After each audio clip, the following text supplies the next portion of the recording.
তো আমি এক জানাজায় গেছি একবার, পুরুষের জানাজা ছিল, ওই দেশের নিয়ম জানাজা ওই পর্যন্ত হবে না যতক্ষণ পর্যন্ত এই ফ্যামিলির দায় দায়িত্ব কেউ না নিবে।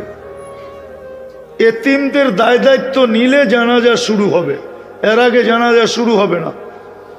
তো যেই ব্যক্তি ওই ফ্যামিলির দায়িত্ব নিছে ওকে আমি চিনি, এখনো বেঁচে আছে, গরিব। তো আমি ওকে জিজ্ঞাসা করলাম, তুই কেন দায় দায়িত্ব নিলি, তুই তো নিজেই খাইতে পাস না। তো উল্টা আমাকে প্রশ্ন করতেছে, তোরে মুফতির সার্টিফিকেট দিছে কে? উল্টা আমাকে কি প্রশ্ন করতেছে, তোকে মুফতির সার্টিফিকেট কে দিছে? তাই আমি বললাম কেন? বলছে, তুই কি পড়স না হাদিসে, আনা ওয়া কফিলুল এতিমি কাহাতাইন? আল্লাহর রসুল বলছে, দুই আঙ্গুলের ভিতরে স্বাভাবিকভাবে যতটুক দূরত্ব আছে, এতিমদের দায় দায়িত্ব যে নিবে সে কিয়ামতে দিবে এবং জান্নাতে আমার এরকম কাছে থাকবে। তুই কি পড়স না? তা আমি বললাম, পড়লাম তো ঠিক আছে, কিন্তু তোর কাছে তো কিছু নাই।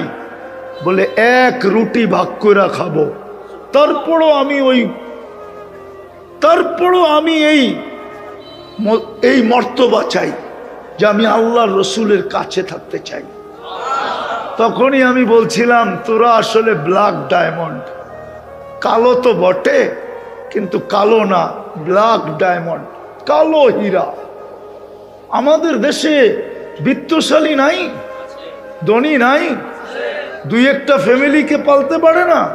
গ্রাম দেশে কয় টাকা লাগে একটা ফ্যামিলি? নিজের ঘরবাড়ি থাকলে 2, 4, 10, 15 হাজার টাকা হইলে কোনো মতে ভালো মতে চলে যায়, ঠিক না?